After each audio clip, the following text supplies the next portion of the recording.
नमस्कार, जोहार। आप देख रहे हैं वाईबीएन बिहार झारखंड। झारखंड की बात करेंगे, आदिवासी समाज में कई ऐसे ज्वलंत मुद्दे हैं, लगातार चर्चाएँ में हैं। परिसीमन की अगर बात करें, डिलिस्टिंग की बात करेंगे, और समाज ही 2 भागों में बँटती नज़र आ रही है। अगर बात करें, कई लोग सरना सनातन की बात करते हैं, कई लोग सरना ईसाई की बात करते हैं। और जनगणना की अगर बात करें, जनगणना में राष्ट्रपति द्रौपदी मुर्मू ने हिंदू लिखा, तो मुख्यमंत्री हेमंत सोरेन ने भी हिंदू लिखा। इनको लेके भी लगातार समाज में एक तरह से चर्चाएँ कि जो हमारे राज्य के मुखिया हैं, जो हमारे राज्य के अगवा हैं, वो अगर हिंदू लिखते हैं, तो हम आखिर क्यों नहीं लिखें? इन तमाम चीज़ों की बात करने के लिए हमारे साथ सविता कच्छप है, ट्रैवल यूथ लीडर है और पढ़ाई में रिसर्च कर रही हैं।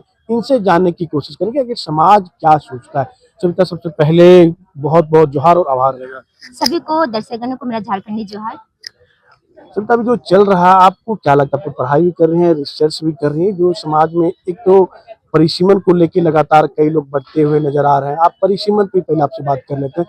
क्या लगता है, परिसीमन होनी चाहिए या जो लगातार संगठन के लोग कर रहे हैं कि नहीं, इनमें शर्तों के अनुसार होनी चाहिए? आपको क्या लगता है?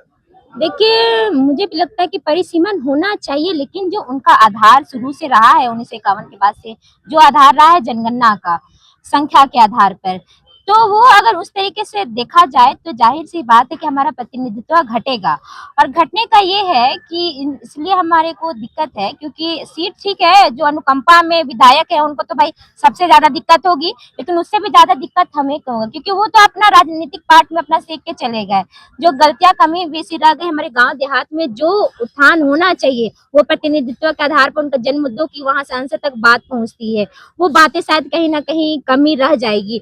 तो इसलिए अगर परिसीमन होना चाहिए, लेकिन जो यहाँ का अनुसूचित क्षेत्र का है, क्योंकि अगर परिसीमन का अगर अब देखा जाए तो फिर भाई हमारा तो जो अनुसूचित एरिया का जो कानून है, परिसीमन की बात है, यहाँ पे पॉलिटिकल पार्टी को लगातार इंटरेस्ट दिखा रही है। कांग्रेस बैक सपोर्ट कर रही है, कई संगठन को एकजुट करे। डर लग रही है कांग्रेस को, तो डर लग ही रहा परिसीमन होने से। उन्हें लग रहा है कि हमारी सीटें घट ना जाए, हमें जहाँ हमारे प्रतिनिधित्व मिलता है। तो वो क्या लग रहा है कि पॉलिटिकल पार्टी को भी इसमें इंटरेस्ट लेके समाज संगठन को आगे बढ़ा रही है?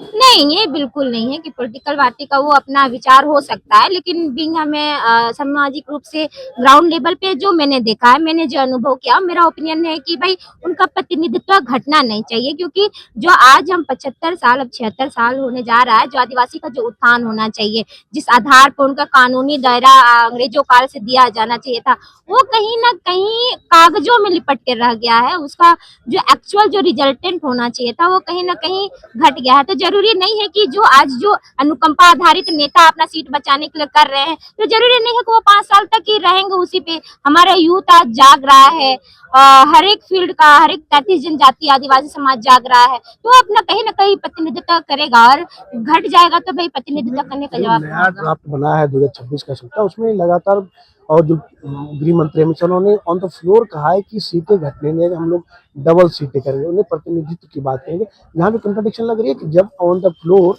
कोई बोलता है तो उनकी बातों पर तो भरोसा भी होनी चाहिए। देखिए, वैसे में तो भाई बातें का कहने का बहुत कुछ है। आप सीएनटी का दिखा लीजिए, आप सीएनटी का दिखा लीजिए ना 1908 से। फिर झारखंड में ये 2 डिसमिल का लोग घर कैसे इतना मकान बन गया, वो भी तो सबसे स्ट्रॉन्गेस्ट अगर आदिवासियों के लिए अगर कानून माना जाए, क्योंकि जल जंगल जमीन की बात शुरू से होती रही है, और पेशा एक्ट की भी बात करते रही है बीजेपी सरकार में ही।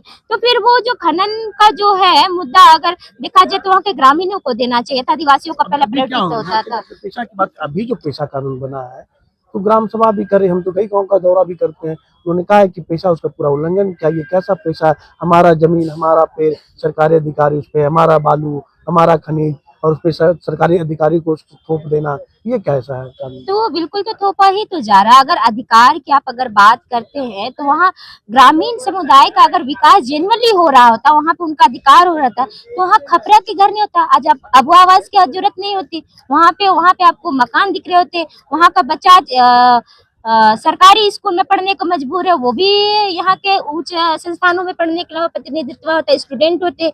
आज वो क्यों आधे पढ़ लिख के छोड़ दे रहे हैं। अगर आपका बालू है तो आपके ऊपर हम आ जाएंगे, तो ये तो कतई अच्छा नहीं है ना। आपका बालू आप ना तय करेंगे कि बालू का रेट क्या होगा, कौन बालू ले जाएगा।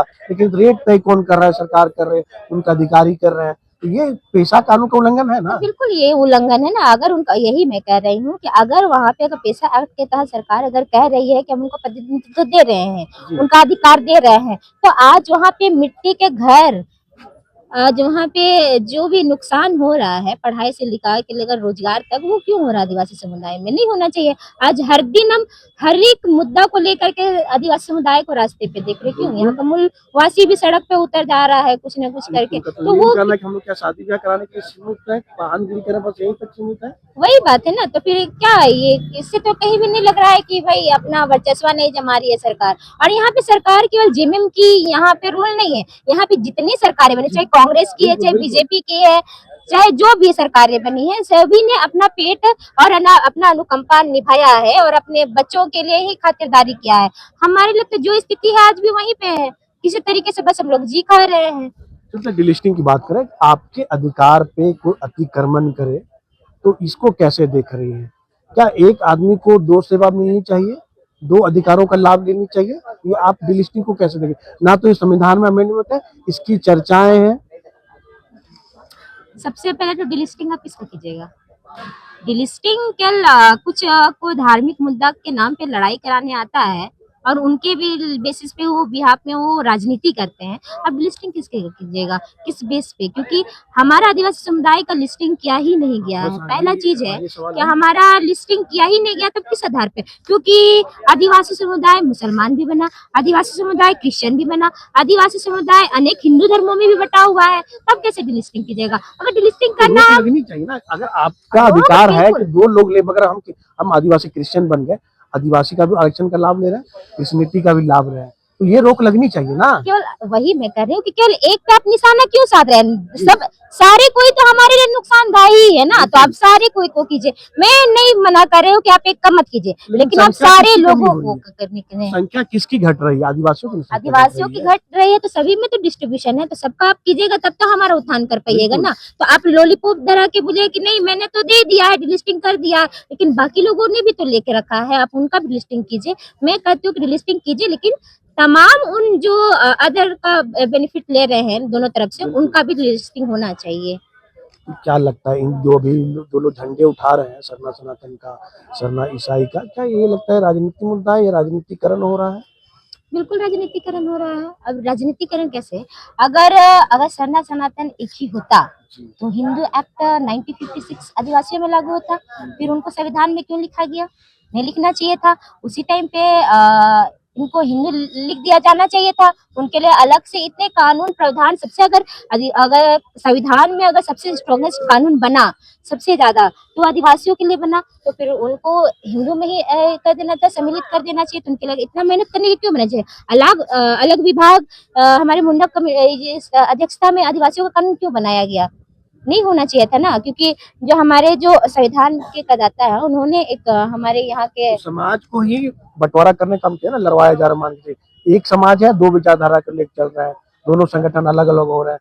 नहीं, एक ने झंडा रखा है कि हम हिंदू ही लिखेंगे, दूसरा नहीं हम सरना ईसाई भाई भाई है। तो नुकसान आखिर किसका हो रहा है? आदिवासी समाज का ही हो रहा है। नुकसान तो कहीं ना कहीं आदिवासी समुदाय का हो रहा है। और नुकसान जो कर रहे हैं वो लोग वैसे हैं जिनको अपनी पेट पूजा करनी है। अगर उनको जेन्युइनली अगर समाज के लिए अगर सोचना है, केवल मेरे समुदाय से नहीं, क्योंकि यहाँ पे हर एक ना कहीं हर किसी का कम्युनिटी के लोग आ रहे हैं और आदिवासी समुदाय की बात करते हैं, बिल्कुल। लेकिन यहाँ पे अगर हम रिजल्टेंट पे बात करें तो वो रिजल्टेंट दिख नहीं रहा है। तो कहीं ना कहीं यहाँ पे सारे कोई को ये है। और यहाँ पे अगर आदिवासी समुदाय का लोग देखें, कहीं ना कहीं हमारे धरोहर की भी बात उठ रही है आज। अगर हम झारखंड से पहले अगर हम भारत की संस्कृति की बात करें तो सारे वर्ल्ड के लोग जानते हैं कि हम मानवता, एकता, विभिन्न जाति संस्कृति के बारे में बात करती है, लेकिन कहीं ना कहीं वो इम्पैक्ट तो सारे लोगों पर पड़ रहा है। इस पे सारे लोगों को विचार करना चाहिए, केवल आदिवासी समुदाय को हम नहीं। 3 लोगों का नाम ले रहे हैं, तीनों बताइए कौन आप लोगों के लिए काम कर, आदिवासी महिला के लिए काम कर रहे हैं या नहीं? सबसे पहले निशा उरांव की बात करते हैं, निशा भगत हैं और ज्योत्सना करकट है। क्या लगता है ये लोग समाज के लिए काम कर रही है या राजनीति कर रहे हैं या राजनीति महत्वाकांक्षा है? तीनों का पूछ रहे हैं, तीनों के बारे में बताइए। मैं पहली बात तो कि मैं इस आपके इस जवाब के लिए सॉरी, मैं इस पे कमिटमेंट नहीं करना चाहती। और मैं बस उनके लिए एक ही कहूंगी कि आप समाज को जोड़ के रखिए। जो सामाजिक जन मुद्दा है, जो धरातल पे होना चाहिए, हाँ तीनों के लिए, हाँ बिल्कुल तीनों के लिए होना चाहिए। और जो धरातल पे है, धरातल मुद्दा जो है उन पर आप कीजिए, तो मैं बिल्कुल आपका समर्थन करती हूँ। बाकी तो आपका विवेक है, आप जिस तरीके से क्योंकि मैं सबका विवेक पे कमिटमेंट नहीं कर सकती। उनका अपना जानकारी होगा, अपना करने की क्षमता होगा, तो उस पे आप लोग कर रहे हैं। आप सरना कोर्ट के बारे में क्या सोचती है? अभी जनगणना चल रहा है, एसआईआर भी चल रहा है एक तरफ से। जो कॉलम है जनगणना का, तो कई लोग हिंदू लिख रहे हैं, उन्होंने ठोक के कर रहे हैं हम हिंदू लिखेंगे, कई लोग सरना की बात करते हैं। आप क्या समझते हैं सरना कोड को लेके? सरना कोड लागू होनी चाहिए? देखिए, सरना कोड लागू होना चाहिए। रीजन ये है, अब देखिए, अब कुछ लोगों ने बयान रखा है कि भाई हमारे राष्ट्रपति जी हैं वो हिंदू लिखी है। अब वो डेटा आपका कब का दिखा रहे हैं? 2011 का। मुझे याद है, मैं जब 2011 में स्कूली में थी, तो उस टाइम पे वैसा कुछ कॉलम दिया ही नहीं गया था। तो मुझे हम लोगों अभी को 2026 वाला भी डेटा चेक करेंगे ना, हाँ, तो उसमें भी मुख्यमंत्री का चेक करेंगे, हम आपको भेज देंगे। नहीं, उन्होंने मैंने हिंदू जो लिखा, देखा है अभी तक, फिर से रिसर्च कर लें, ठीक है। हमने देखा है उनका बकायदा कॉलम भी देखा है, क्योंकि वो ग्रुप में आते रहती है, उन्होंने भी ऐसा भी किया, जनगणना फॉर्म में हिंदू लिखा है। और राष्ट्रपति का भी आप चेक कर लेंगे, क्योंकि ये लगातार चर्चाएं में है। तो देखिए, वो मैंने जो जितनी भी रिपोर्ट देखी है वो 2011 के अकॉर्डिंग देखी, तो उस आधार पे मैं कह सकती हूँ कि उन्होंने उस टाइम पे कॉलम नहीं था इस वजह से लिखा है। और रही कि आप बता रहे जिस तरीके से, तो उस तरीके से हो सकता है उनकी शिक्षा रही होगी, उनकी शिक्षा रही ऐसे, तो उनकी शिक्षा में हम ये नहीं कर सकते क्योंकि उनका संवैधानिक अधिकार है शिक्षा से अपना धर्म लिखने का।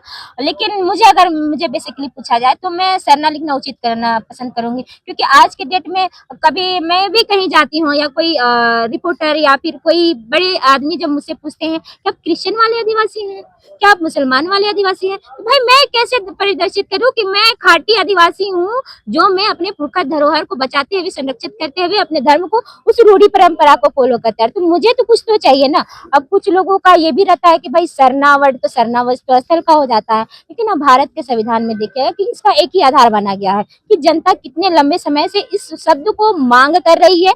दूसरा ये होता है आधार की कैबिनेट उस पर मंजूरी देती है कि नहीं। तो ये कह देना कि स्थल के नाम पे या फिर जगह के नाम पे, तो भाई कई ऐसे कम्युनिटी है जिन्होंने अपने जन आंदोलन को किसी पर्टिकुलर के विचारधारा को अपना धर्म कॉलम बनाया है, तो फिर हमें ये कह देना कि पहचान देने से इनकार कर देना कि आप स्थल के नाम पे विचार कर रहे जो हैं। आपने कहा रूढ़ीवादी परंपरा पे कई लोग सेंध लगाने के काम कर रहे हैं, आपकी रूढ़ीवादी पर सेंध तो लगा रहे हैं, तो लोगों का कहना है कि, मैं धर्मांतरण कर रहा हूँ, मतांतरण की बात कर रहा हूँ, उनका कहना है कि आदिवासी समाज इसलिए मतांतरण हो रहे हैं, हम उनको आवास दिलवा देते हैं, दवाई कर देते हैं और अच्छा शिक्षा देते हैं, अच्छा दवाई देते हैं, आखिर कन्वर्ट होते हैं। फिर उन्होंने कहा अपने स्वेच्छा से, लेकिन अगर समाज अगुवा ही इन चीजों को लेके सबका सब मुहैया कराएं अगर आप, तो फिर क्यों वो कन्वर्ट होंगे? ये सवाल बड़ी है या नहीं? बिल्कुल बड़ी है, क्योंकि कहीं ना कहीं ये कमी रही है कि कहीं ग्रामीण क्षेत्र में जाएं तो ईसाइयों का प्रभाव ज्यादा रहा है। और इसका मेन है कि उन्होंने शिक्षा प्रदान किया है, ये फैक्ट है। और उन्होंने उस गरीबों को दूर करने का प्रयास किया है, दान के मुद्दे से हो या सरकारी फंड्स के मुद्दे से, जैसे भी किया है, लेकिन उन्होंने किया है। तो वो उनकी स्वेच्छा रही, जिन्होंने कन्वर्जन किया है वो उनकी स्वेच्छा रही है। लेकिन अगर जिनको भी बहुत ज्यादा दिक्कत है, तो मैं उन अगुवाओं से हाथ जोड़ के निवेदन करती हूँ कि मेरे समुदाय के का जो फंड है, जो उनका अधिकार है, आप उनको जेनुअली उस जन मुद्दे तक पहुंचे। क्योंकि अगर वो क्रिश्चियन समुदाय उस जगह पे पहुंच पाता जहाँ पे आप नहीं पहुंच रहे हैं, तो आज डिजिटलीकरण का जमाना है, सारे सुख सुविधाएं संसाधन आने जाने का समय है। आप खुद क्यों होंगे? तो अब हाँ, जो चीज पहले हो चुकी है उसका तो हम कुछ नहीं कर सकते, लेकिन आप इस पे प्रयास कर सकते हैं। क्या लगता है ऐसे में रोक लगेगी? रोक लगेगा? बिल्कुल रोक लग सकती है, क्योंकि कोई भी समुदाय हो या फिर कोई भी आदमी को जीवित रहने के लिए क्या चाहिए? शिक्षा, रोजगार, खाने के लिए चाहिए, रोजगार चाहिए। तो अगर उसको जब मिलेगा ही, तो भाई हम किसी का इमेजिनरी क्यों करेंगे? अगर हमको, अगर जैसे कि आप एग्जांपल में से दिए, अगर मुझे किसी चीज का बीमारी है, मैं एक पर्टिकुलर स्पेशलिस्ट के पास गई, अगर उससे नहीं हो पाया तो मैं दूसरे स्पेशलिस्ट के पास गई। अगर वो मुझे सारे, अगर लगभग लगभग एक ही अस्पताल में सारी बीमारियों का इलाज करते हैं, तो मैं दूसरी जगह पे क्यों जाने का प्रयास करूंगी? धर्म का मसला ही ना, धर्म का सबसे बड़ा ये है कि हमें इंसानियत होना चाहिए, हमें कैसे उद्धार होना चाहिए, हम लोग को व्यवहारीकरण कैसे होना चाहिए, ये एक्चुअल में जो धर्म है वो बता के गया है पुरखा। लेकिन आज लोगों ने एक विशेष मानसिकता के आधार पर धर्म को घोषित किया, वो उनका लग रहा है ना ही कि समाज के लिए सही नहीं, बिल्कुल सही नहीं है। ये बिल्कुल सही नहीं है, क्योंकि अगर किसी भी, अगर हम स्टार्टिंग से अगर किसी भी समुदाय का धर्म उठा को देख ले, कभी किसी गुरु ने नहीं कहा कि आप इंसान इंसान में बट जाइए या फिर किसी के प्रति आप घिनौना व्यवहार कीजिए, कभी किसी धर्म ने कहा। उन्होंने सीधा कहा कि आपको गरीब दिखता है, आप गरीब का मदद करो, आपको शिक्षा देना, आप शिक्षा का मदद आप शिक्षा से करो। किसी का हकमारी ना करें, बिल्कुल नहीं, बिल्कुल हकमारी करने के लिए नहीं कहा गया। उन्होंने सभी को एक समानता नजरिया से देखने के लिए कहा। तो जो लोग कहते हैं कि हम ये धर्म करके लड़ाई करते हैं, वो सबसे बड़ा गलत है। चलिए, सविता कच्छप थी और कई बात इन्होंने अपने समाज के लिए रखा, डेलिस्टिंग पे बात रखा, परिसीमन को लेकर इन्होंने बात रखा, धर्मांतर पे इन्होंने बात कहा, जनगणना पे बात रखा। इन्होंने अच्छी बात कही है कि डेलिस्टिंग समाज को बांटने का काम कर रहा है और एक समाज ही एक दूसरे के कह सकते अलग अलग संगठन में बन के एक ही समाज है। लेकिन इन्होंने एक अच्छी बात कही है कि धर्मांतरण पे लिखे गए कि समाज को अगर सब कुछ मिलता है, अगर उनका सरकारी फंड हो, आर्थिक मदद हो, अब वह आवास हो, तो फिर आखिर लोग क्यों कन्वर्ट हो गए। इसमें समाज की अगवा हो, चाहे सरकार का नुमाइंदा हो, चाहे अधिकारी हो, चाहे विधायक हो, उन्हें अपने समाज पर ध्यान देने की जरूरत है। लेकिन देखना होगा कि सरकारें इन सब मुद्दों पे कब जगती है, या जिस तरह अभी चल रहा है समाज में एक दूसरे को लेकर सरना सनातन ईसाई को लेके, क्या यही लगातार जारी रहेगा, ये देखने वाली बात होगी। सहयोगी निहित के साथ मनीष झा, वाईबीएन बिहार, झारखंड।